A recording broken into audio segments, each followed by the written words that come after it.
বাঁশের তৈরি মাচার নিচে ঝুলছে সুস্বাদু ফল তরমুজ।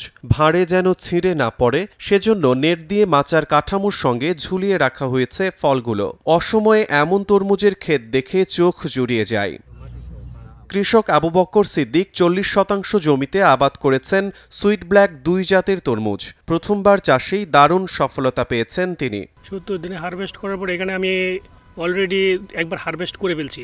ওইখানে প্রায় 40,000 টাকার মতো বিক্রি করছি। এখন সেকেন্ড হারভেস্ট, ওটাতে আশা করতেছি প্রায় 1,20,000 টাকার মতো বিক্রি করতে পারবো।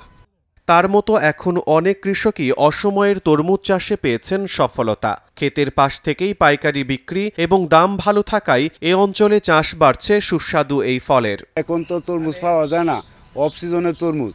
তাই আমি যদি আল্লাহ পাক যদি আমাকে জীবিত রাখে, আমি সামনে আরো সুন্দর তরমুজ করার চিন্তা ভাবনা করব।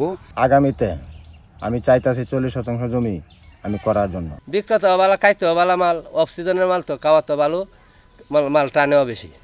খাবার যারা কিনে নেয় এরাও খায়া কয় ভালো। লাভবান আছি ইনশাল্লাহ। আমি প্রায় 50-60 হাজার টাকা লাভবান হয়ে গেছি।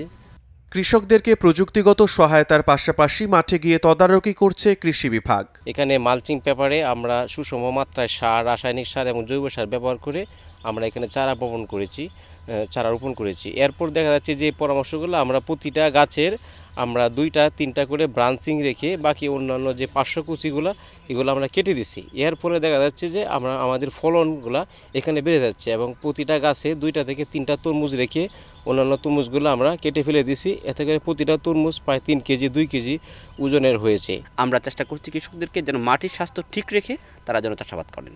আপনারা দেখবেন আমাদের এই মাঠের অধিকাংশ জমিগুলোই মালচিং পেপারে মোড়ানো এবং এই মালচিং শিটের উপরে তারা ফসলগুলো চাষ করেছে। এর ফলে আপনার মাঠে আগাছা জন্মায়নি এবং ওই গাছ তার মাটির যে পুষ্টি উপাদান সেটা সম্পূর্ণরূপে সেটা গ্রহণ করতে পেরেছে। কিশোরগঞ্জের পাকুন্দিয়া উপজেলায় এবার 15 বিঘা জমিতে অসময়ে তরমুজের চাষ করা হয়েছে। সময় সংবাদ, কিশোরগঞ্জ।